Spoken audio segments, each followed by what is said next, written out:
Un millionnaire ignore une petite fille des rues dans un restaurant, mais elle dit « Monsieur, ma mère a une bague identique à la vôtre. » L'homme manque de s'évanouir en la voyant.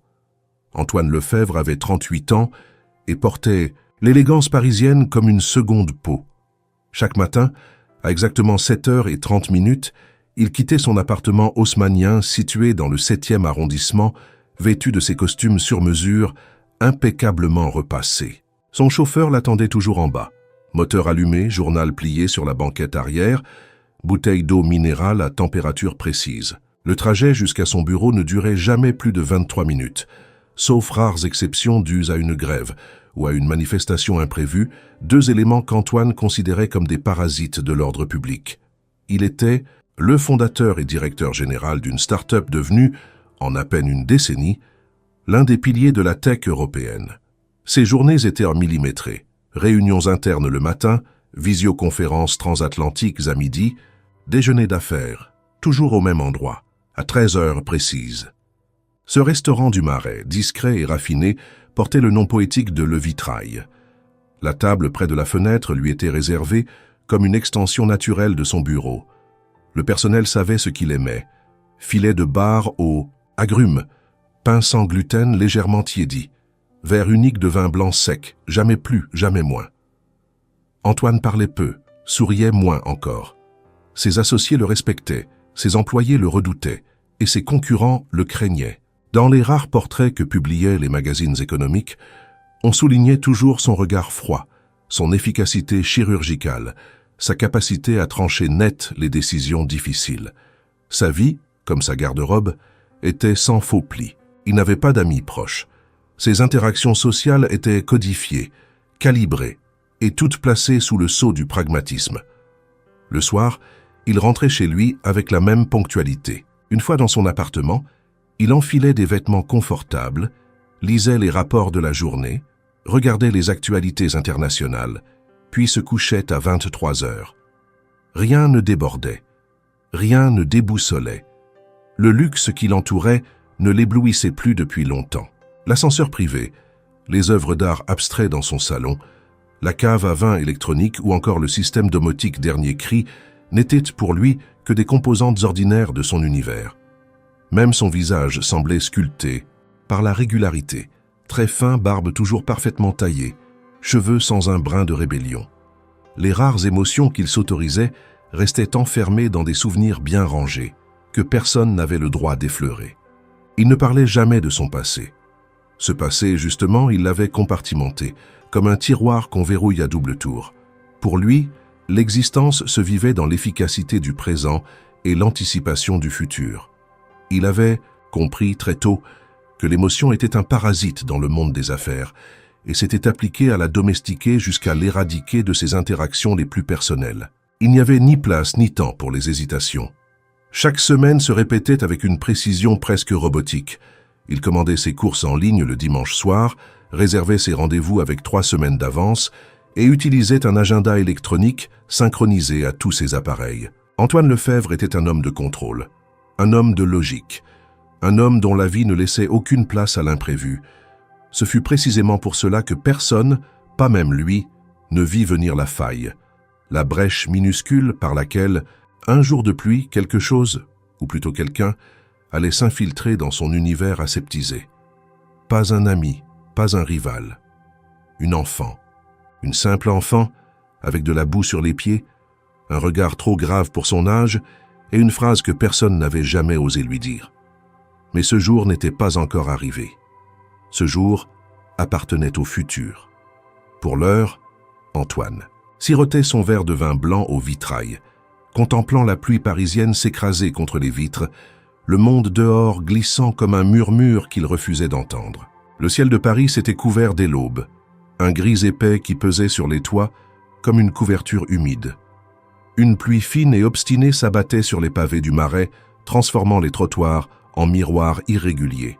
À l'intérieur du vitrail, le murmure élégant des conversations feutrées se mêlait au cliquetis des couverts en argent. Les serveurs, discrets comme des ombres bien entraînées, glissaient entre les tables avec une précision quasi chorégraphique. Antoine Lefèvre, fidèle à sa table de toujours, était plongé dans la lecture silencieuse de son agenda électronique, le regard fuyant toute interaction humaine. Il venait de poser sa coupe de vin déjà entamée lorsqu'un courant d'air fit vaciller la quiétude du lieu. La porte du restaurant venait de s'ouvrir brusquement, laissant entrer non seulement une bouffée d'air froid, mais aussi une silhouette discordante. Une petite fille venait de franchir le seuil. Elle était trempée jusqu'aux os, ses cheveux plaqués contre le visage, ses pieds nus laissant des empreintes humides sur le sol en marbre. Ses vêtements, trop grands, pour elle, étaient souillés de boue et dégoulinés. L'effet fut immédiat. Le murmure des conversations s'éteignit. Les clients, d'ordinaire bienveillants dans leur hypocrisie bourgeoise, froncèrent les sourcils, échangèrent des regards indignés, certains signalant discrètement leur mécontentement au personnel. Mais la petite ne sembla pas les remarquer. Elle avançait lentement, comme si elle cherchait quelqu'un ou quelque chose. Elle s'arrêta net devant la table d'Antoine. Il ne leva pas immédiatement les yeux. Trop absorbé par sa routine, trop conditionné à ignorer les intrusions du monde extérieur. Ce fut seulement lorsque l'enfant parla d'une voix si douce qu'elle semblait glisser entre les couverts qu'il réagit. « Tonton, dit-elle, ma maman a une bague comme la tienne. » Antoine cligna des yeux. Son esprit, habitué à traiter des chiffres, des clauses de contrat et des stratégies d'expansion, mit quelques secondes à interpréter la phrase. Quand enfin il comprit, il leva lentement la tête, ses sourcils froncés exprimant un mélange d'irritation et d'incrédulité. Il s'attendait à voir une enfant quelconque, une mendiante échappée d'un coin oublié de la ville. Mais ce qu'il vit le figea. Le visage de la petite fille, malgré la saleté et la pluie, portait une ressemblance troublante. Une expression du regard, un pli des lèvres, quelque chose de profondément familier. Antoine sentit un frisson courir le long de sa colonne vertébrale. Il posa machinalement les yeux sur sa main gauche, là où brillait la bague. Un anneau en or blanc, orné d'un petit saphir bleu, taillé sur mesure, une pièce unique, conçue il y a 10 ans pour une femme dont il avait effacé le nom de toutes ses phrases, mais jamais de sa mémoire. Le silence dans le restaurant devenait pesant. Un serveur s'approcha, visiblement prêt à intervenir, mais Antoine leva imperceptiblement la main comme pour dire « Non, pas encore ». Il fixa l'enfant, le souffle court. Sa voix, lorsqu'elle sortit, était presque rauque. « Comment s'appelle ta maman ?» La petite hésita. Ses yeux, grands et sombres, le scrutèrent avec une intensité inattendue. Puis, elle répondit « Simplement. » Clémence. Le choc fut si brutal qu'il en lâcha sa coupe de vin. Le verre se brisa contre la table, éclaboussant la nappe immaculée d'un rouge vif, semblable à du sang. Des exclamations étouffées s'élevèrent autour de lui, mais Antoine ne les entendait plus. Ce nom, ce seul nom, venait d'arracher la serrure rouillée de sa mémoire. Clémence. Clémence Moreau. Celle qu'il avait aimée avec une intensité dévorante. Celle qui, un jour, sans aucune explication, avait disparu de sa vie comme une ombre avalée par la nuit. Ses mains tremblaient. Il se leva brusquement, sa chaise raclant le sol dans un grincement strident. La petite fille ne bougea pas. Elle le regardait toujours, immobile, comme si elle attendait ce moment depuis longtemps. Antoine s'agenouilla devant elle, ignorant les regards, les murmures, les serveurs pétrifiés. Il chercha ses mots, mais ils semblaient tous s'être noyés dans le tumulte de son esprit. « Tu peux me montrer où est ta maman ?» Elle hocha la tête. D'un geste lent, elle lui tendit la main. Antoine, sans réfléchir, la saisit. Sa paume était froide, ses doigts fins comme des brindilles. Ensemble, ils quittèrent le restaurant sous les regards médusés des clients. La pluie tombait toujours, battant les trottoirs avec la régularité d'un métronome implacable. Antoine suivait cet enfant inconnu, et pourtant si familière, sans poser de questions. Le monde qu'il avait patiemment construit venait de se fissurer, et il n'avait aucune idée de ce qu'il allait trouver de l'autre côté. Le bruit de leurs pas résonnait sur les trottoirs trempés, Antoine marchant en silence, la main de l'enfant toujours serrée dans la sienne. Elle avançait avec une assurance surprenante, comme si elle connaissait chaque recoin de ce quartier, pourtant éloigné du monde d'Antoine. Lui, l'homme qui passait sa vie à tout prévoir, se retrouvait à suivre une enfant inconnue, portée uniquement par l'instinct et une étrange sensation d'urgence. Il ne posait pas de questions, ne cherchait pas à comprendre l'absurdité de la situation. Il savait seulement que cette rencontre, aussi improbable qu'elle fût, n'était pas un hasard. Son regard tombait par moments sur la bague à son doigt, un bijou unique qu'il n'avait jamais retiré depuis le jour où il l'avait fait confectionner pour Clémence. Ce n'était pas une alliance, pas un symbole d'union formelle, mais une promesse silencieuse faite au creux d'un soir où tout semblait possible. Antoine se souvenait parfaitement du jour où il l'avait choisi. Il avait dessiné lui-même le modèle, refusant toutes les suggestions du joaillier. L'or blanc devait être pur, sans artifice. Le saphir, d'un bleu profond, représentait le regard de Clémence, celui dans lequel il s'était perdu trop souvent. Elle avait ri en recevant le bijou, l'avait passé à l'annulaire droit, puis l'avait embrassé sans dire un mot. Ce souvenir était resté figé dans son esprit, cristallisé par l'abandon brutal qui avait suivi. Il n'avait plus jamais offert de bijoux depuis. Ils quittèrent les rues élégantes du Marais, s'enfonçant dans des zones moins gentrifiées, plus effacées. Les immeubles devenaient plus vétustes, les vitrines moins éclairées, les passants plus rares.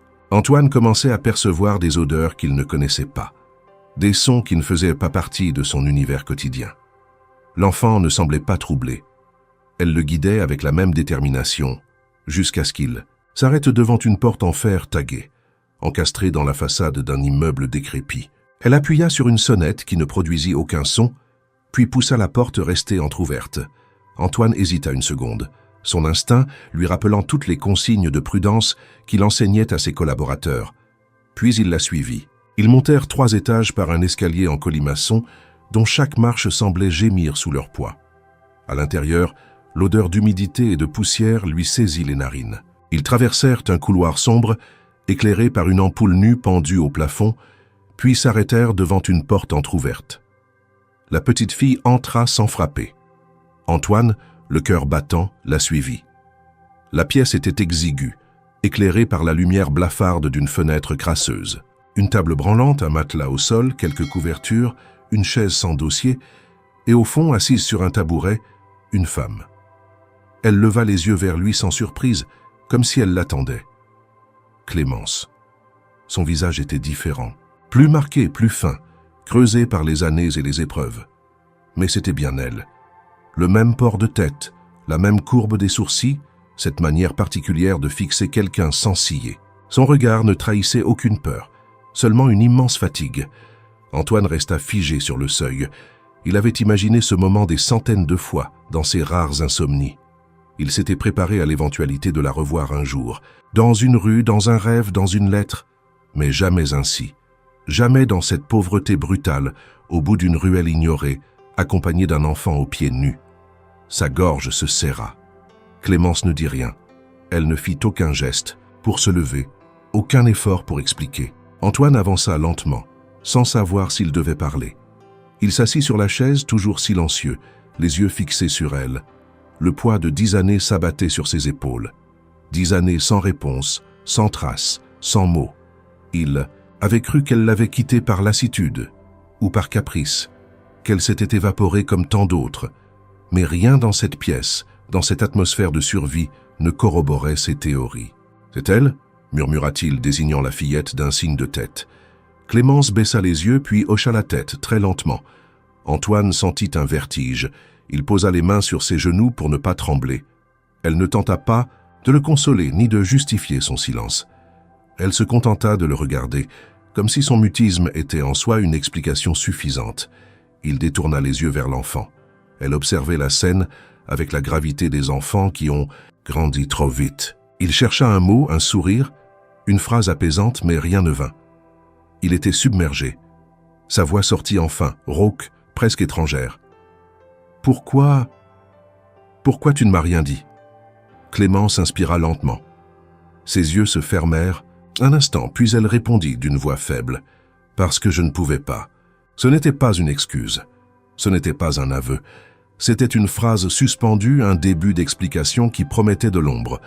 Antoine comprit, à cet instant précis, que ce qu'il croyait être un simple abandon cachait quelque chose de bien plus complexe, et qu'il n'était qu'au début d'un chemin qu'il n'avait jamais envisagé d'emprunter. Antoine restait figé, incapable de détacher les yeux de Clémence. La lumière blafarde de la pièce soulignait les creux de son visage, les ombres autour de ses yeux, les marques du temps et des silences accumulés. Il aurait voulu lui poser 1000 questions, lui dire tout ce qu'il avait gardé en lui pendant ces années, hurler sa colère et son incompréhension. Mais aucun mot ne trouvait sa place.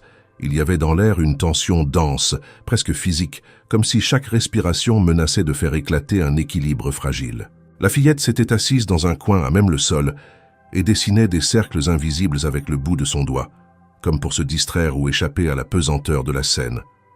Antoine, d'un geste lent, sortit un mouchoir de sa poche intérieure et le posa sur la table devant lui sans savoir pourquoi. Un automatisme, une tentative désespérée de retrouver ses repères. Puis il murmura à nouveau, la voix cassée, « Clémence, pourquoi ce silence? Pourquoi m'avoir effacé ?»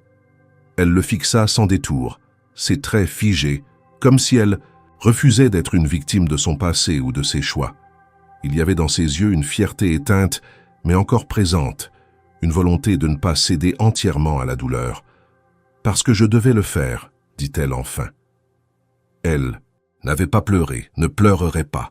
Antoine, en entendant cette phrase, sentit la colère remonter, une vague d'émotions brutes, violentes, qu'il n'avait pas ressentie depuis des années.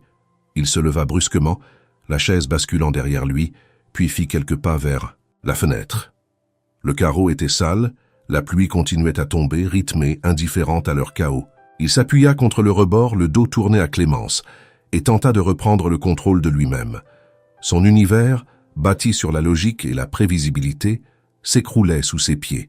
Elle était là, vivante, avec une enfant qui lui ressemblait et qui venait d'exploser sa réalité en quelques mots. « Elle a dit que tu avais une bague comme la mienne, » reprit-il, sans se retourner. « Comment peut-elle savoir?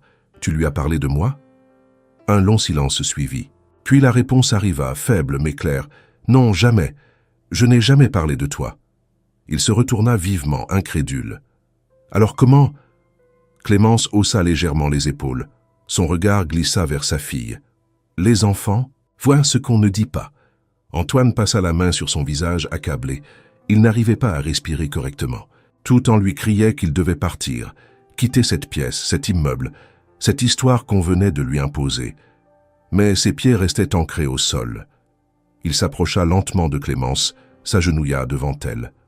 Elle détourna le regard comme si sa présence la brûlait. « Tu ne m'as pas dit pourquoi tu es parti. » Elle resta un instant immobile, puis, d'une voix basse, sans émotion apparente, « Parce que je ne voulais pas que tu saches. » Il sentit une douleur, sourde éclater dans sa poitrine.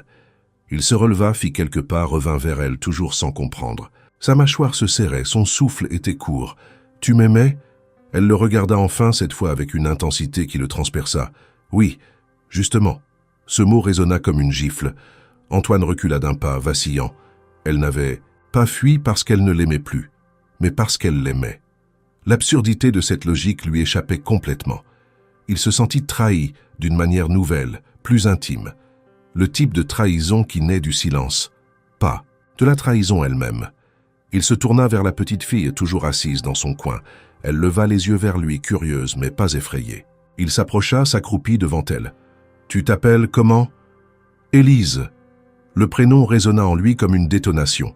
Il ne connaissait aucun Élise dans la famille de Clémence, ni dans la sienne. Ce nom n'était pas choisi au hasard. Il posa la main sur sa poitrine, là où son cœur battait plus fort que jamais.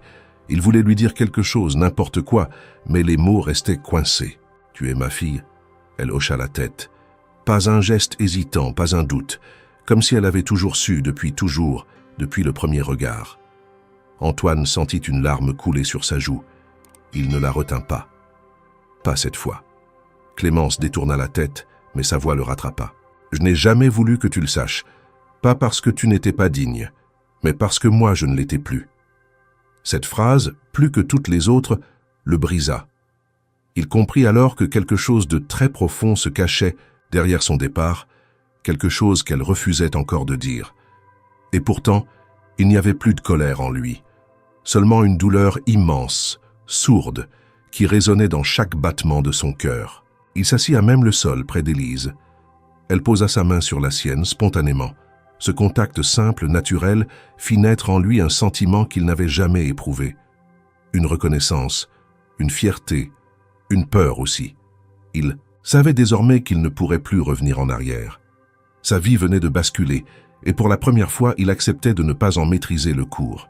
Le jour suivant se leva avec une lumière blafarde, filtrée par les nuages persistants qui noyaient Paris dans un gris uniforme. Antoine n'avait presque pas dormi. Il était rentré chez lui après cette rencontre bouleversante, les vêtements encore humides, l'esprit assiégé par une multitude de pensées. Il avait passé des heures assis dans l'obscurité de son salon, sans allumer la moindre lumière, écoutant les bruits étouffés de la ville, cherchant un sens à ce qu'il venait de vivre. Rien, dans son existence minutieusement planifiée, ne l'avait préparé à une telle déflagration. Le visage de Clémence ne quittait pas son esprit. Il revoyait ses yeux fatigués, sa voix retenue, la dignité silencieuse avec laquelle elle s'était tenue devant lui. Et surtout, il revoyait Élise. Cet enfant qui portait son sang, son regard, sa propre histoire sans le savoir. Antoine avait toujours cru qu'il aurait le contrôle de sa paternité, qu'un jour peut-être, il choisirait d'être père. Mais cette décision lui avait été volée. Non pas par hasard, mais par choix. Le choix de Clémence de le tenir à l'écart, de l'effacer de la vie de leur fille. Et pourtant, au fond de lui, quelque chose s'était fissuré. Pas de la colère, pas de la rage, mais une brèche profonde, une ouverture brutale qui le forçait à ressentir au-delà de sa logique. Il avait vu dans les gestes d'Élise une douceur qui lui était étrangère, une innocence qu'il ne voulait pas briser. Et il avait compris qu'il ne pouvait pas la laisser à cette existence précaire, à cette vie de silence et de fuite.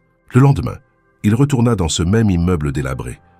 Il frappa à la porte sans insistance, comme un invité qui craint d'être de trop. C'est Élise qui ouvrit. Elle sourit à sa vue, un sourire discret mais sincère, comme si elle avait deviné qu'il reviendrait. Clémence était debout dans la pièce, ses bras croisés, l'air déjà fatigué de devoir répondre à ce qu'elle savait inévitable. Antoine entra sans un mot et s'assit sur la chaise qu'il avait quittée la veille. « Tu veux savoir pourquoi je suis parti, n'est-ce pas ?» demanda-t-elle sans le regarder. Il acquiesça lentement. « Je t'ai dit que je ne voulais pas que tu saches. Ce n'était pas une excuse, c'était une protection, pour toi, pour elle, mais surtout pour moi. » Il attendait la suite, mais elle gardait le silence. Il sentait qu'elle pesait chacun de ses mots avec prudence. « Tu n'étais pas malade, tu n'étais pas en danger de mort. Alors pourquoi? Il y a autre chose, j'en suis sûr. » Clémence s'assit à son tour, face à lui. Elle croisa les jambes, les mains posées sur les genoux, droite comme un soldat face à son juge. « Quand je suis tombée enceinte, j'étais déjà sur le point de perdre mon emploi. La société dans laquelle je travaillais connaissait une crise interne. J'avais découvert des choses, des irrégularités, des fraudes. J'ai voulu les dénoncer. Et c'est là que tout a commencé à basculer. » Antoine fronça les sourcils. « Tu penses que c'est pour ça qu'ils t'ont poussé à partir ?» Elle secoua la tête, amère. « Ils ne m'ont pas poussé. Ils m'ont réduite au silence, on m'a menacé. Mon supérieur direct m'a fait comprendre que si je parlais, je perdrais tout. Et pas seulement mon emploi. Ma réputation, ma sécurité, ma tranquillité. Je ne pouvais pas te mêler à ça. » Il sentit une boule se former dans sa gorge. Ce n'était pas seulement une histoire de honte ou de précarité, c'était quelque chose de plus grand, de plus sombre. Pourquoi ne pas m'en parler? Pourquoi ne pas me faire confiance? Elle le regarda droit dans les yeux pour la première fois depuis son retour. Parce que je savais que tu voudrais m'aider, que tu utiliserais ton argent, ton réseau, ton pouvoir, et que tu deviendrais une cible toi aussi. Antoine s'était levé. Il marchait de long en large dans la petite pièce, tentant de contenir la tension qui montait en lui. « Tu as décidé seul de me retirer ma fille. Tu as décidé seul de porter ce fardeau. C'est ça la vérité. » Elle ne répondit pas, il s'arrêta devant elle. « Tu veux dire que depuis tout ce temps, tu vis caché à cause de ce que tu sais ?» Clémence baissa les yeux. Son silence confirmait plus qu'il ne taisait. Il y avait encore quelque chose, une partie de l'histoire qu'elle refusait de lui livrer. Antoine s'approcha, s'agenouilla devant elle, son regard à la hauteur du sien. « Je veux comprendre, Clémence, vraiment. Mais tu dois m'aider. » Elle releva la tête. Son visage semblait porter 10 années de douleur condensées en une seule expression. Puis elle dit, avec une lenteur pesée, « J'ai eu peur. Pas seulement pour moi, pour elle, pour toi. Et je me suis dit que disparaître était la seule solution. Mais aujourd'hui, je ne suis plus sûr d'avoir eu raison. » Ce doute, ce petit tremblement dans sa voix, fut le premier signe qu'elle abaissait enfin ses défenses. Antoine tendit la main et effleura celle de Clémence. Ce simple contact semblait les relier à une époque qu'ils avaient tous deux tenté d'oublier. Mais il sentait que le chemin vers la vérité était encore long. Ce qu'elle lui avait confié n'était qu'une infime partie. Il y avait d'autres couches, d'autres blessures, d'autres secrets. Il se leva, inspira profondément. « Je vais trouver ce qu'ils t'ont fait. Je veux tout savoir. Et cette fois, tu ne me laisseras pas dehors. » Clémence ne répondit pas. Mais elle ne détourna pas le regard. C'était pour Antoine le début d'un accord silencieux. Une alliance nouvelle, fragile, mais réelle. Et cette fois, il ne reculerait pas. Les jours qui suivirent furent traversés d'une tension latente, une attente silencieuse entre deux vérités. Antoine continuait de visiter Clémence et Élise presque quotidiennement. Il ne posait plus de questions directes. Il observait, il écoutait. Il cherchait dans les silences et dans les gestes des fragments de l'histoire que Clémence refusait encore de dévoiler complètement. Elle avait planté une première graine de vérité, mais le sol restait sec, dur, couvert de pierres qu'il lui faudrait encore déterrer une à une. Antoine, habitué à négocier des contrats de plusieurs millions d'euros, à disséquer des entreprises pour en comprendre les failles, se retrouvait face à un mystère autrement plus personnel, plus viscéral. Ce n'était plus une affaire de stratégie, c'était une affaire de cœur.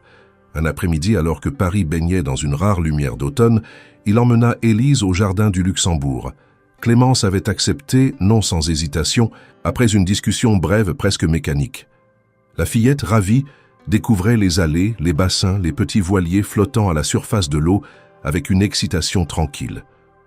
Antoine, lui, la regardait vivre avec une fascination qu'il ne parvenait pas à dissimuler. Chaque sourire d'Élise creusait un peu plus en lui ce vide qu'il ne savait pas encore nommer. Ce n'était pas seulement la paternité qui l'envahissait, c'était le regret. Le regret de ces années volées, de cette enfance qu'il n'avait pas vu grandir.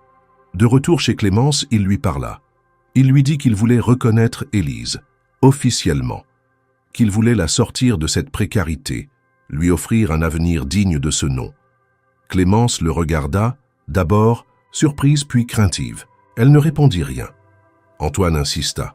Elle finit par lui demander de s'asseoir. « Tu penses que c'est une question d'argent, Antoine ? Tu crois que ce que nous vivons ici est le fruit d'un manque de ressources ?»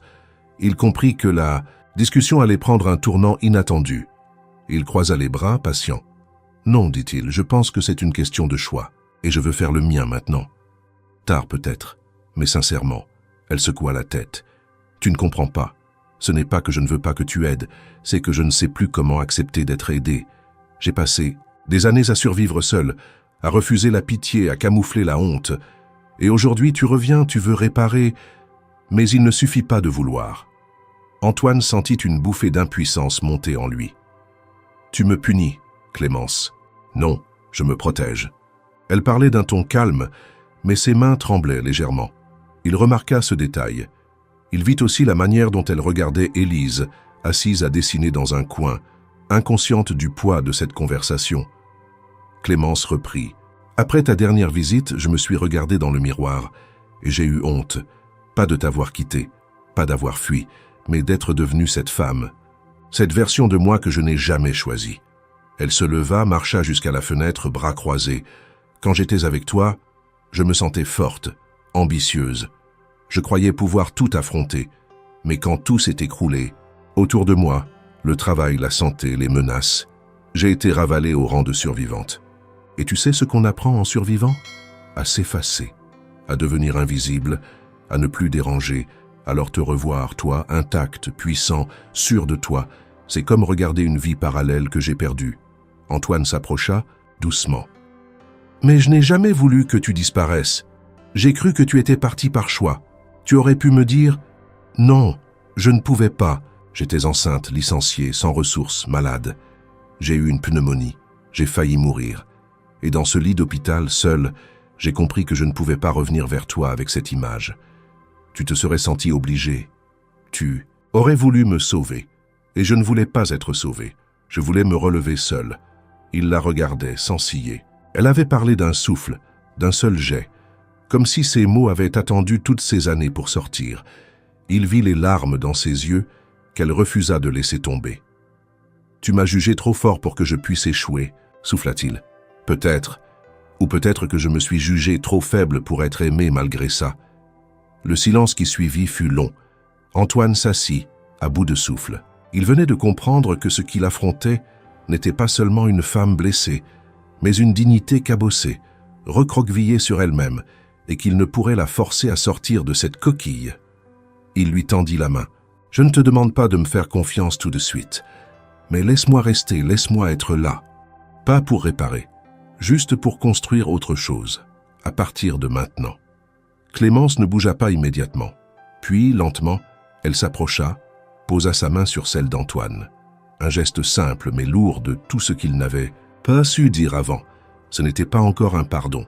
Ce n'était pas encore un futur. Mais c'était une faille dans le mur, une première pierre déplacée dans l'édifice de la honte. Élise leva les yeux vers eux et sourit, sans comprendre.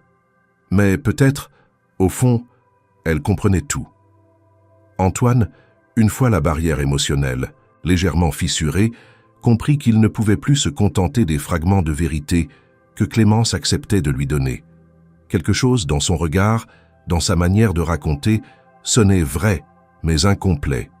Il connaissait assez les gens pour percevoir les non-dits, les silences trop parfaits, les trous dans les récits. Et à mesure qu'il reconstituait le puzzle, il sentait que certaines pièces manquaient intentionnellement. Elle lui avait parlé de menaces, d'un ancien employeur, de licenciements, de maladies, mais jamais avec des détails concrets, jamais avec des noms, des lieux, des dates. C'était comme si elle redoutait que la vérité, une fois exprimée pleinement, devienne irréversible. Alors il décida d'agir seul. Il commença par consulter d'anciens contacts. Antoine, malgré sa vie strictement réglée, gardait un réseau d'anciens amis, de collègues, de partenaires d'affaires. Il activa ses leviers sans attirer l'attention, glissant des questions dans des conversations banales, lançant des recherches sous couvert de curiosité professionnelle. Il savait que Clémence avait travaillé dans une entreprise spécialisée en logistique, une société moyenne, mais influente dans le transport international. Le nom lui revint. Merval Transport. Il envoya un message codé à un ancien camarade de Sciences Po, aujourd'hui journaliste d'investigation. Ce dernier promit de regarder ce qu'il pouvait trouver. Les premiers retours confirmèrent ce que Clémence avait évoqué à demi-mot. À l'époque, Merval Transports avait été impliqué dans un scandale interne étouffé. Des documents avaient été falsifiés pour maquiller des fraudes douanières. Des primes avaient été versées illégalement, mais aucune plainte officielle n'avait jamais été déposée. Et surtout, aucun nom de lanceur d'alerte n'avait émergé. Antoine se souvint d'une conversation avec Clémence des années auparavant. Elle lui avait dit qu'elle voulait faire ce qui est juste, qu'elle croyait en l'intégrité comme socle du travail. Il n'avait pas pris la mesure de cette conviction à l'époque, la rangeant parmi les idéaux doux et utopiques qu'il ne partageait pas totalement. Aujourd'hui, cette mémoire prenait une dimension nouvelle. Elle avait sans doute voulu dénoncer, et elle avait payé. Il poursuivit ses recherches. Il consulta les archives de presse, passa des heures dans des bases de données juridiques, relut les bilans financiers publics de Merval sur les 5 dernières années. Un nom revenait fréquemment dans les notes internes qui avaient fuité à l'époque. Arnaud Delmas, directeur régional, responsable de plusieurs filiales en Europe, réputé pour ses méthodes agressives et ses résultats spectaculaires. Un homme apprécié de la direction, mais craint par les employés. Antoine chercha son visage. Il le trouva dans un article économique daté de 8 ans plus tôt. Un regard froid, des traits durs, un sourire mécanique. Il sut immédiatement qu'il tenait un fil. Il continua. Trouva une ancienne collègue de Clémence par l'intermédiaire d'un forum professionnel oublié. Elle accepta de le rencontrer. Le rendez-vous eut lieu dans un café anonyme, à Satosatsaïs, l'écart du centre. La femme, une certaine Nadège, s'installa face à lui avec une nervosité palpable. Elle regardait autour d'elle comme si elle craignait d'être suivie. Antoine la rassura, expliqua son lien avec Clémence. Elle soupira longuement. « Je me doutais qu'un jour quelqu'un poserait des questions, mais je ne pensais pas que ce serait toi. » Il l'écouta sans l'interrompre. Elle raconta que Clémence avait découvert un réseau de fausses déclarations dans les transports entre la France et l'Europe de l'Est. Elle avait constitué un dossier, tenté de l'envoyer à un syndicat, puis à un cabinet d'avocats. Mais Delmas l'avait su avant. Elle avait été convoquée, isolée, menacée, puis sans préavis, elle avait été mise à pied. Nadège se souvenait d'un après-midi particulier. Clémence, tremblante, était sortie des bureaux en larmes, une lettre à la main. 3 jours plus tard, elle ne donna plus signe de vie. On a tous compris qu'elle avait fui. Personne ne l'a revue. Et Delmas? Intouchable. Il a même été promu l'année suivante. Antoine serra les poings. Tout prenait forme. Clémence n'avait pas seulement fui la honte ou la pauvreté. Elle avait fui un système qui l'avait broyée. Et elle l'avait fait seule, volontairement, pour ne pas l'impliquer, pour ne pas lui transférer ce danger. Il la remercia, paya les consommations, repartit avec une copie d'un ancien email que Nadège avait conservé où Delmas évoquait la gestion du cas Moreau avec une froideur clinique. Antoine le lut plusieurs fois. Il sentit une colère froide l'envahir. Ce n'était plus une simple affaire de retrouvailles et de regrets. C'était une affaire de justice. Il ne pouvait plus rester immobile. Le soir même, il retourna chez Clémence. Elle vit dans ses yeux qu'il avait découvert quelque chose. Il s'assit, sortit les documents, les posa sur la table.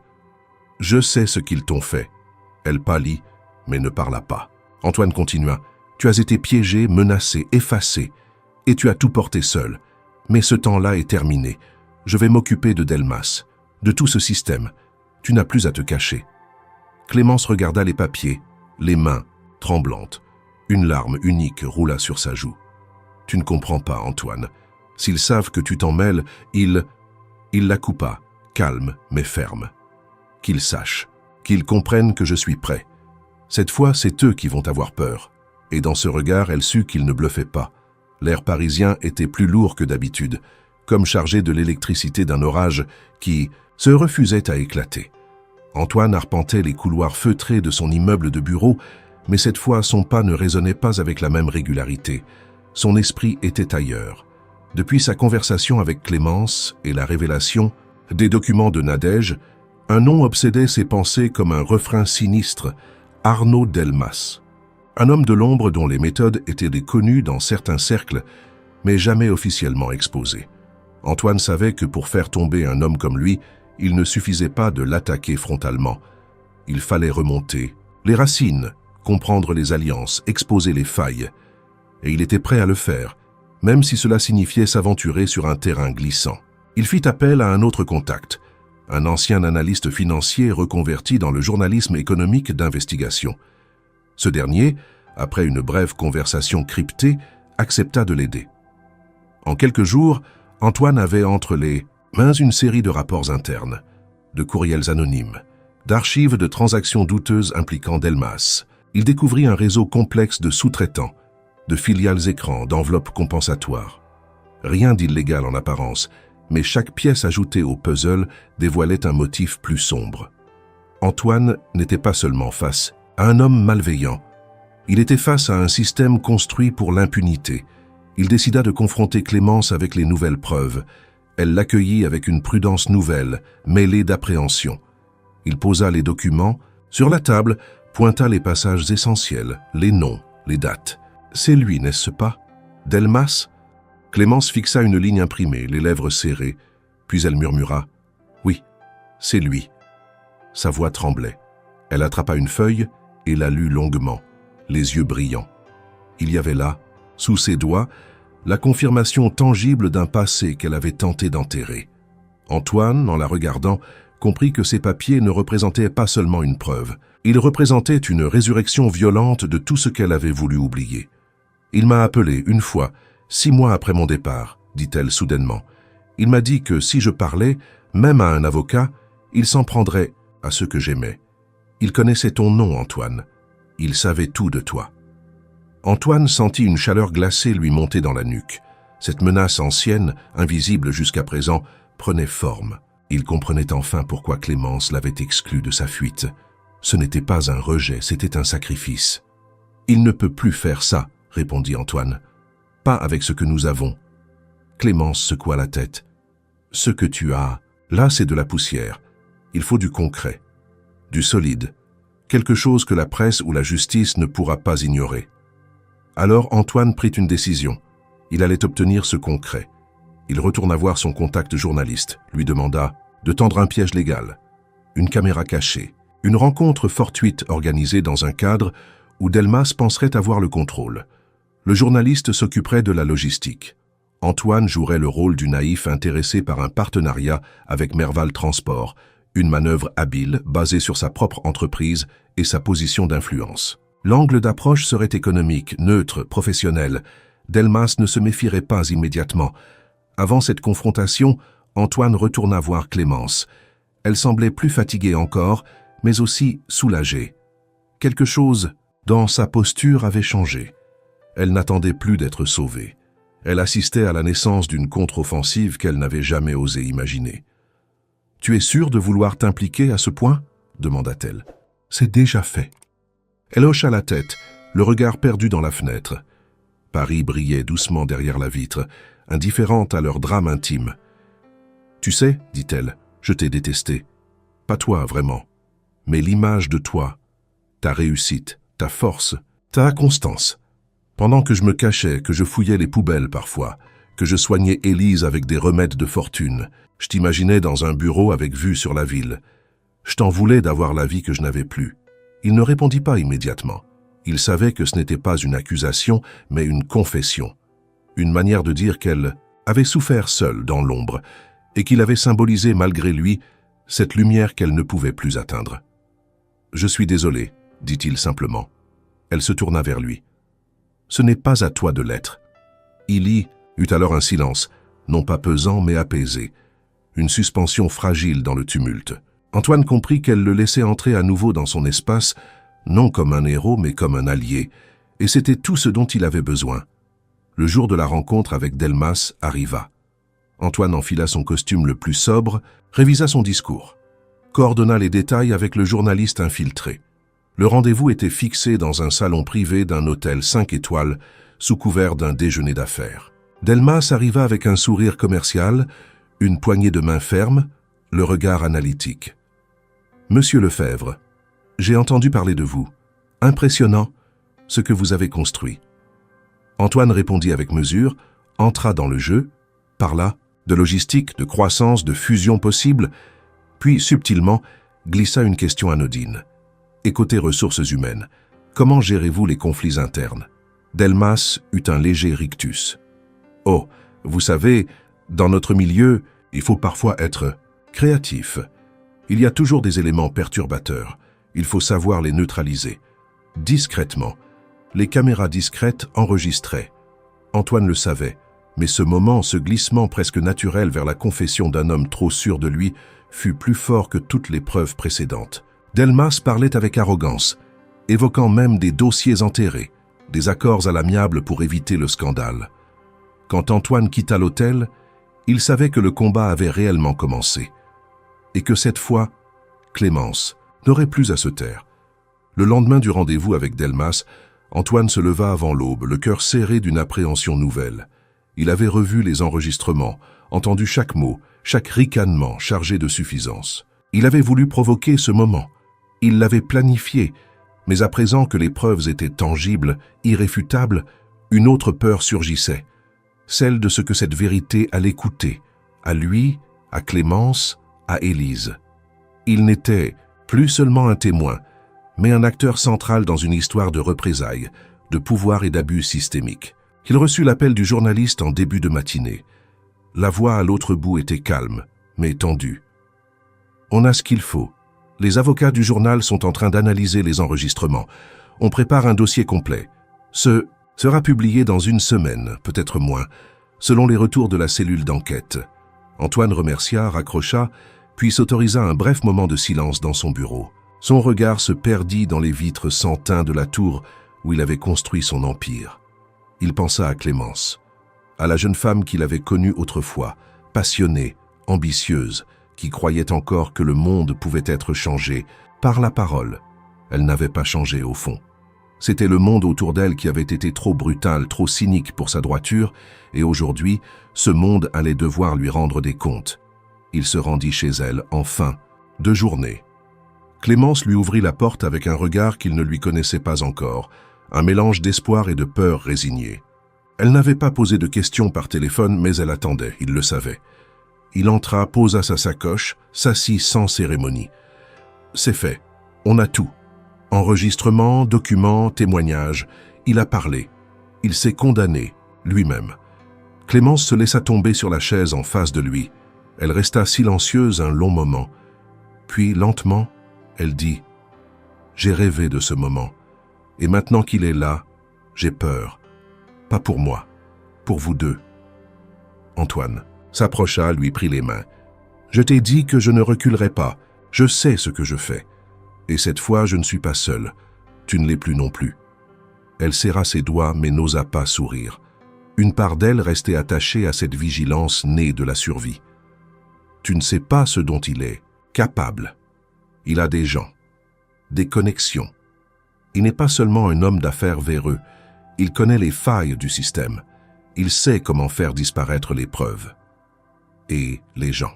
Antoine lui raconta ce que le journaliste lui avait dit, les précautions prises, les protocoles de protection mis en place. Mais il voyait bien que Clémence n'était pas apaisée. Ce n'était pas une affaire d'assurance ou de logique. C'était une affaire de mémoire. Elle avait vécu sous cette menace, jour après jour pendant des années, et cette peur-là ne se dissipait pas avec des promesses. « Il m'a suivi une fois », confessa-t-elle, « après que j'ai quitté mon appartement. J'étais enceinte. Il m'a retrouvée dans un foyer pour femmes. Il ne m'a rien fait. Il m'a juste regardé, puis il a dit « Rappelle-toi que je sais où tu es. » Ensuite, il est parti. Antoine sentit la colère monter à nouveau, une chaleur rageuse qui serra sa gorge. Il paiera pour ça aussi. Clémence secoua la tête.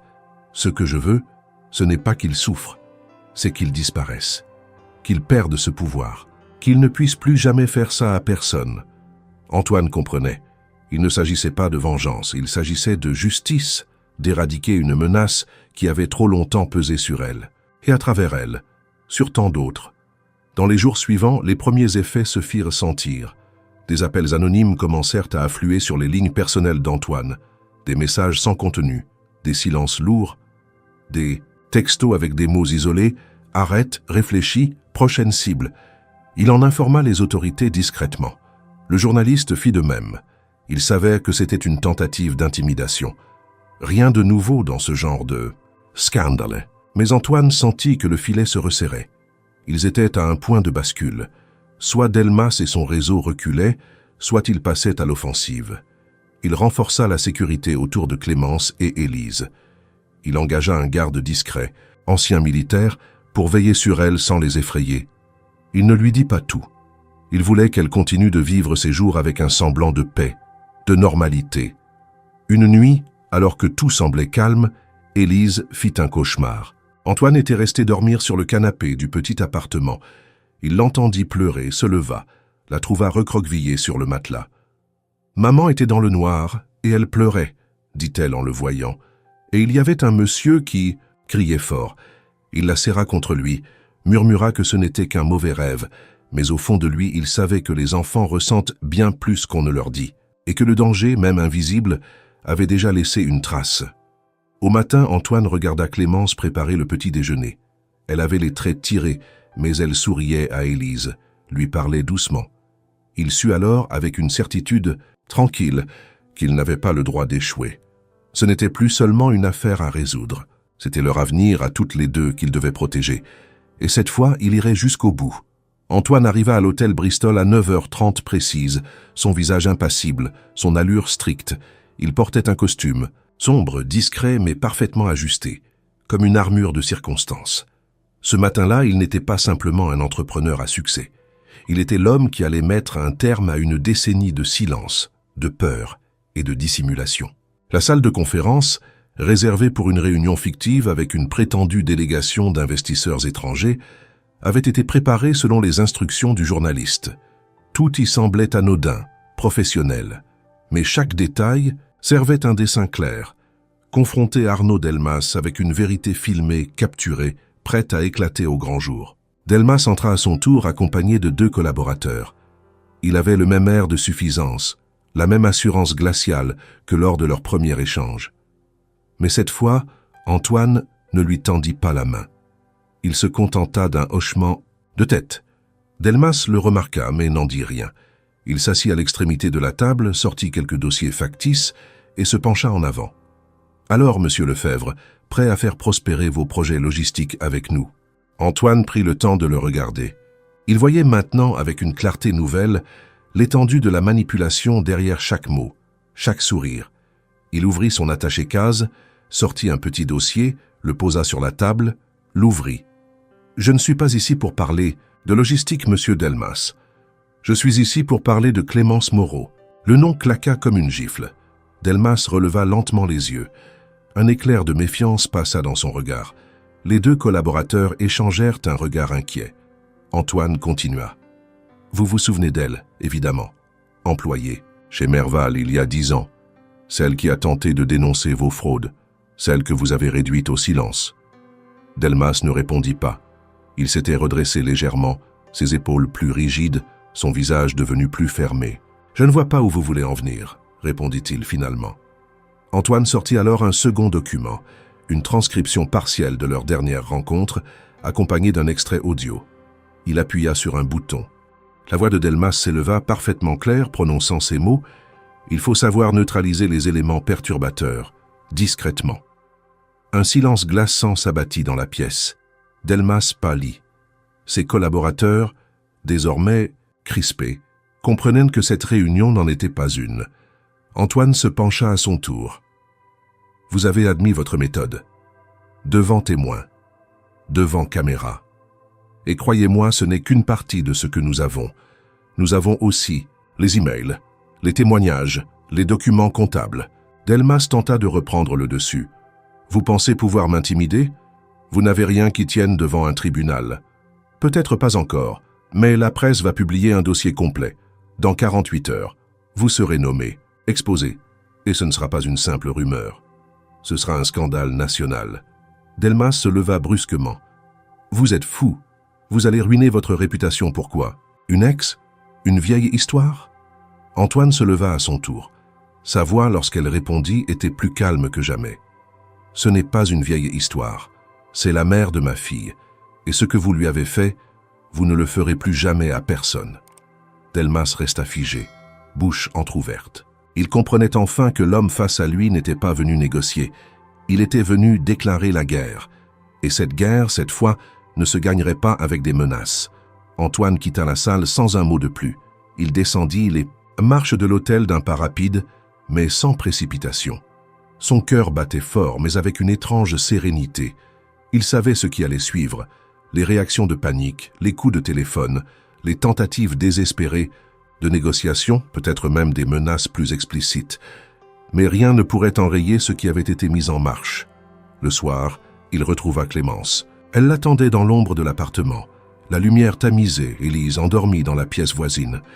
Antoine s'approcha, posa les documents sur la table, s'assit en face d'elle. Il sait, et il a peur. Elle le fixa longuement, sans parler. Puis elle ferma les yeux. Une larme roula lentement sur sa joue, sans qu'elle tente de l'arrêter. « J'ai attendu ce jour si longtemps, murmura-t-elle. Et maintenant qu'il est là, je n'arrive pas à y croire. » Antoine prit sa main, l'enveloppa dans la sienne. « Tu n'as plus à te cacher. Tu n'as plus à avoir peur. » Elle ouvrit, les yeux, le regard brillant. « Et toi, tu sais ce que ça va te coûter? Ton image, ton entreprise, tout ce que tu as bâti? Je sais, et je suis prêt. Ce que j'ai à perdre ne vaut pas ce que j'ai déjà retrouvé. » Elle ne répondit rien. Elle se leva, marcha jusqu'à la fenêtre, regarda la ville qui brillait au loin, puis elle souffla. « Alors, demain on... » « Attends. » Antoine se leva, s'approcha, la rejoignit dans le silence. « Non. Demain, on se prépare à recommencer. » Et pour la première fois depuis leur retrouvaille, ils se tinrent côte à côte, unis non plus par le passé, mais par un avenir qu'ils n'avaient jamais osé espérer. Le matin où le scandale éclata, Paris semblait respirer plus vite. Dans les kiosques, les gros titres défilaient sous les yeux médusés des passants. Sur les écrans des télévisions accrochés dans les halls d'hôtels ou les cafés, les images de Delmas en costume, quittant un bâtiment sous les flashs des photographes, se succédaient en boucle. La presse nationale n'avait pas mâché ces mots. « Corruption et menaces. Le réseau Delmas démasqué », titrait Le Monde. Un empire de silence brisé enchaînait Libération. Même les journaux économiques, d'ordinaire plus prudents, s'étaient emparés du sujet. Antoine regardait tout cela depuis son bureau vitré, les bras croisés, le regard grave. Il avait choisi de ne pas donner d'interview. Le journaliste qui avait conduit l'enquête tenait à ce que le récit reste centré sur les faits, sur les preuves, et non sur les émotions. Le visage de Clémence n'apparaissait nulle part. Tout avait été soigneusement anonymisé, les informations personnelles masquées. Le nom d'Élise n'était mentionné nulle part. Antoine avait veillé à cela comme à la prunelle de ses yeux. Il n'était pas question que leur histoire devienne un spectacle. Ce n'était pas une revanche médiatique, c'était une mise en lumière nécessaire. Mais la réaction fut immédiate. Delmas fut convoqué au commissariat central dès le lendemain. Il refusa de parler dans un premier temps, puis tenta d'accuser ses subordonnés, de nier les enregistrements, de contester leur validité. Il engagea un avocat réputé, multiplia les déclarations ambiguës, mais rien n'y fit. Les preuves étaient trop nombreuses, les témoignages trop solides, les pressions trop visibles pour être ignorées. Plusieurs anciens employés de Merval sortirent enfin de leur silence. Ils confirmèrent le climat de peur, les menaces, les licenciements abusifs.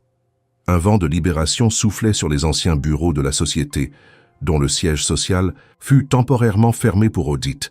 Antoine reçut des messages, certains anonymes le félicitant, d'autres, plus venimeux, lui reprochant de s'attaquer à un pilier de l'économie nationale. Mais il ne répondit à aucun.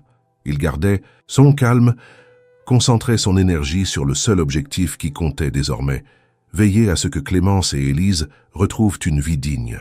Lorsqu'il se rendit chez Clémence ce soir-là, elle l'attendait devant la télévision, les jambes repliées sous elle, une couverture sur les épaules. Élise dormait déjà. Antoine s'assit à côté d'elle.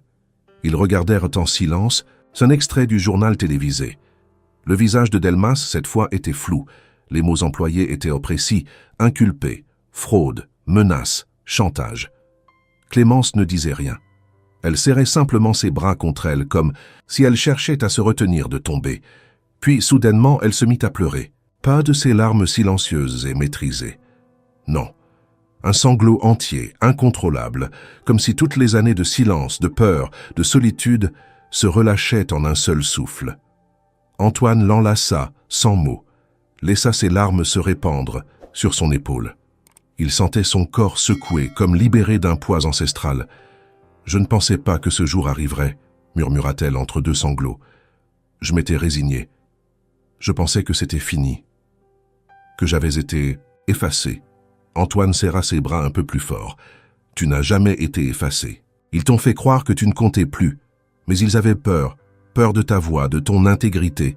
Aujourd'hui, ils sont ceux qui se cachent. » Elle s'écarta légèrement, essuya ses joues. Son regard était rouge, mais clair. « Et maintenant, qu'est-ce qu'on fait maintenant ?» Il lui prit la main, la regarda longuement. « Maintenant, on recommence. Différemment. Ensemble. Si tu le veux. » Elle ne répondit pas tout de suite. Elle se leva, alla voir Élise, vérifia qu'elle dormait paisiblement, puis revint. Elle s'assit à côté de lui.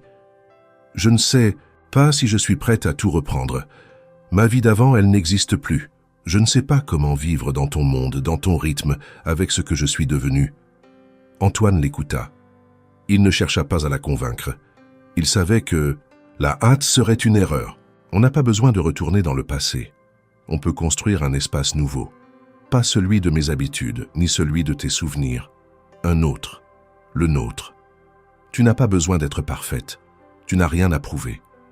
Elle le regarda, une expression confuse entre doute et espoir. Tu crois vraiment que c'est possible? Je ne sais pas, mais j'ai envie d'essayer, et je ne veux pas le faire seule. Elle hocha lentement la tête. Ce n'était pas un oui, pas encore. Mais c'était un début, un frémissement de confiance. Antoine se leva, alla dans la cuisine, prépara 2 tasses de thé. Lorsqu'il revint, elle avait repris sa place sur le canapé, plus droite, plus calme. Ils burent en silence. La télévision continuait de murmurer en fond, mais ni l'un ni l'autre n'écoutait vraiment. Leur attention était ailleurs, tournée vers quelque chose de plus intime, plus incertain mais aussi plus vrai. À la fin de la soirée, Clémence le raccompagna jusqu'à la porte. Elle posa la main sur la poignée, hésita, puis déclara « Demain matin, Élise voudra sûrement te montrer son dessin. Elle a dessiné une maison avec 3 fenêtres et 3 personnes à l'intérieur. » Antoine sourit, doucement. « 3, hein ?»« 3, oui. » Elle ouvrit la porte. Il sortit, fit quelques pas dans le couloir, puis se retourna. « Clémence ? Oui ? Merci.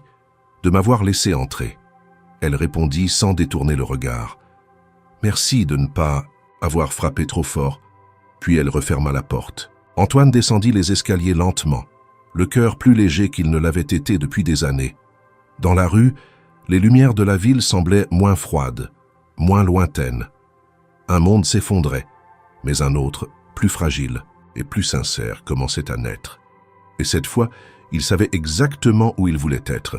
L'hiver avait commencé à glisser lentement sur Paris, enveloppant les toits dans un voile de brume fine, presque invisible.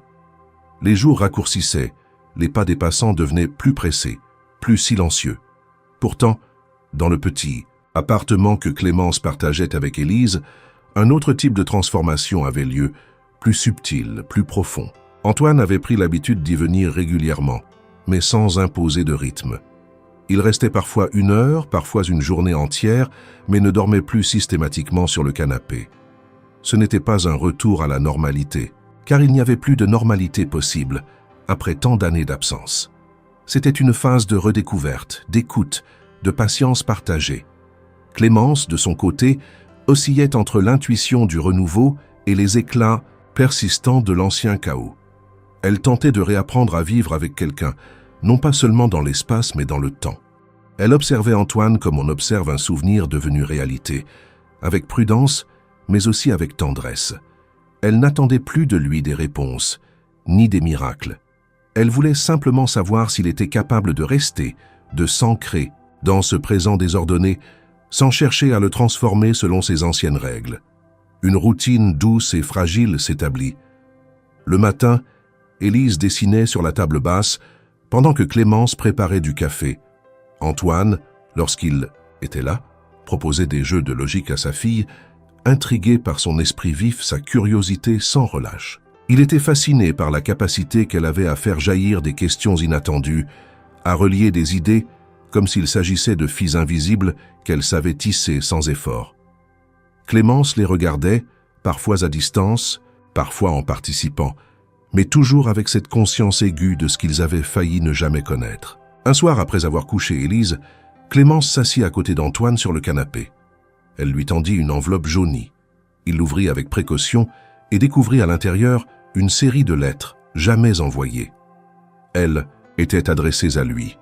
Clémence les avait écrites au fil des années, dans des moments de solitude, de peur, de colère. Il lut la première en silence. C'était une lettre écrite peu après la naissance d'Élise. Elle y racontait la douleur physique, l'angoisse, le manque. La deuxième, plus tardive, parlait d'un hiver passé dans un centre d'hébergement temporaire, de nuits glacées, de regards fuyants, de larmes retenues pour ne pas effrayer sa fille. Il ne termina pas toutes les lettres ce soir-là. Il en garda certaines pour plus tard, comme des chapitres d'un livre qu'il voulait découvrir avec respect. Lorsqu'il releva la tête, Clémence le regardait non pas pour observer sa réaction, mais pour s'assurer qu'il était toujours là, malgré tout. Il tendit la main, la posa sur la sienne. « Ce que tu as traversé, c'est au-delà de tout ce que j'aurais pu imaginer. » Elle haussa légèrement les épaules. « Je n'ai rien fait d'extraordinaire, j'ai juste survécu, c'est tout. » « Non, tu as gardé ta fille en vie, tu lui as appris à sourire. Tu lui as laissé l'espace pour devenir elle-même. C'est peut-être la chose la plus forte que j'ai jamais vue. » Elle détourna le regard, comme si ces mots étaient trop lourds à porter. Mais elle ne le repoussa pas. Ils restèrent ainsi, longtemps sans parler. Quelques semaines plus tard, Antoine proposa de déménager, pas pour tout effacer, mais pour leur offrir un espace plus adapté, plus confortable. Clémence hésita. Ce petit appartement, malgré sa modestie, avait été leur refuge. Elle y avait pleuré, ri, résisté. Mais elle comprit aussi qu'elle ne pouvait pas bâtir l'avenir uniquement à partir du passé. Ils visitèrent quelques logements ensemble, en silence, accompagnés par Élise, qui donnait son avis avec la gravité d'une petite adulte. Ils finiraient par choisir un endroit calme, un peu à l'écart du centre mais bien desservi. Un appartement lumineux avec 3 chambres, une petite terrasse et une vue sur les toits. Lorsqu'ils emménagèrent, Clémence garda dans une boîte les objets les plus marquants de leur ancienne vie. Le carnet de santé d'Élise, quelques dessins, les lettres jamais envoyées, un foulard usé qu'elle portait durant les nuits, les plus froides. Antoine adapta son emploi du temps. Il travailla davantage à distance, participa aux rendez-vous médicaux, accompagna Élise à l'école. Il n'essayait pas de se rattraper. Il avançait, pas à pas, avec la conscience que la construction d'une famille ne passait pas par de grandes déclarations, mais par une succession de gestes simples, constants. Clémence, elle, reprit peu à peu goût à l'écriture. Elle rédigeait un journal sans intention de publication. Elle y notait ses impressions, ses peurs, ses émerveillements tardifs. Elle y parlait d'Antoine non comme d'un sauveur, mais comme d'un homme imparfait qui avait su écouter, revenir, attendre. Un jour, elle écrivit une phrase qu'elle ne lui montra pas tout de suite, mais qu'elle relut souvent. « Il n'a pas effacé mes blessures, mais il a su marcher. » À côté d'elle. Ce fut dans cette lente renaissance, dans cette tension douce entre mémoire et projet, que les fondations du nouveau chapitre prirent forme. Rien n'était résolu à jamais, les cicatrices ne disparaîtraient pas. Mais elles avaient cessé d'être des frontières. Elles devenaient désormais des traces d'un passé transformé en force, en récit commun. Et pour la première fois depuis longtemps, Clémence rêva à haute voix. Elle parla de reprendre des études, d'écrire un livre, d'emmener Élise voir la mer. Antoine l'écoutait, sans interrompre, avec la certitude discrète que cette fois, rien de ce qu'elle dirait ne serait perdu. La lumière du matin filtrait à travers les rideaux blancs, douce et timide, comme si elle hésitait encore à caresser les murs du nouvel appartement. La terrasse, encore fraîche de la rosée de la nuit, ouvrait une vue apaisante sur les toits de Paris. Un silence tranquille régnait dans la pièce, seulement troublé par les petits pas d'Élise, qui avançait pieds nus sur le parquet, une peluche dans une main, un livre dans l'autre. Elle entra dans la chambre, grimpa doucement sur le lit où Antoine et Clémence se tenaient encore, éveillés mais paisibles, enveloppés dans cette langueur matinale propre au dimanche, sans « agenda ». Clémence se redressa, ébouriffa les cheveux d'Élise avec tendresse, tandis qu'Antoine ouvrait le livre qu'elle lui tendait. Il lut à voix basse, chaque mot scandé avec cette application qui trahissait la volonté d'être juste, précis, de transmettre plus qu'une histoire, une présence, une constance. La petite écoutait, le menton posé sur ses genoux, les yeux grands ouverts. Clémence observait la scène en silence, un sourire discret au coin des lèvres. Ce tableau, si simple en apparence, portait en lui le poids d'un long parcours, d'une lutte contre le vide, d'un refus de se laisser effacer. Après le petit déjeuner, ils décidèrent de sortir. Les rues du quartier étaient encore calmes, baignées d'une lumière tiède. Antoine proposa une promenade le long de la Seine.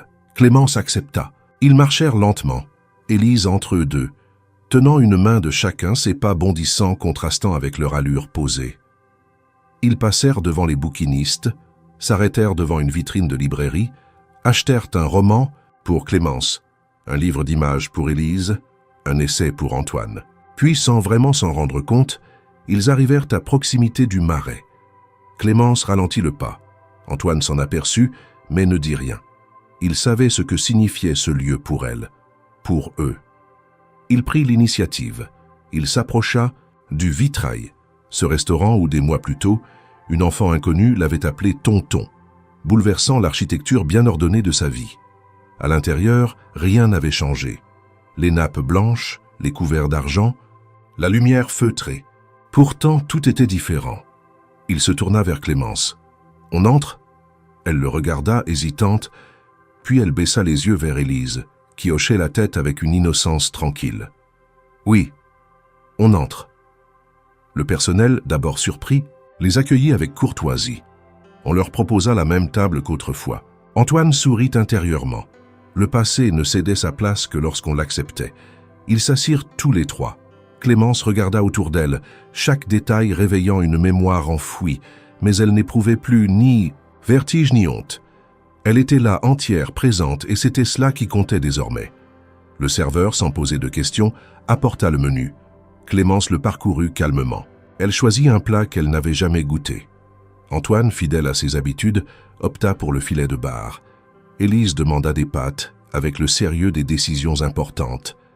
Quand les assiettes arrivèrent, ils mangèrent lentement, en parlant de tout et de rien. Un film à voir, une sortie d'école, une recette à essayer. Rien d'extraordinaire, mais tout avait le goût d'une promesse tenue. Au moment du dessert, Clémence posa sa main sur la table, paume ouverte.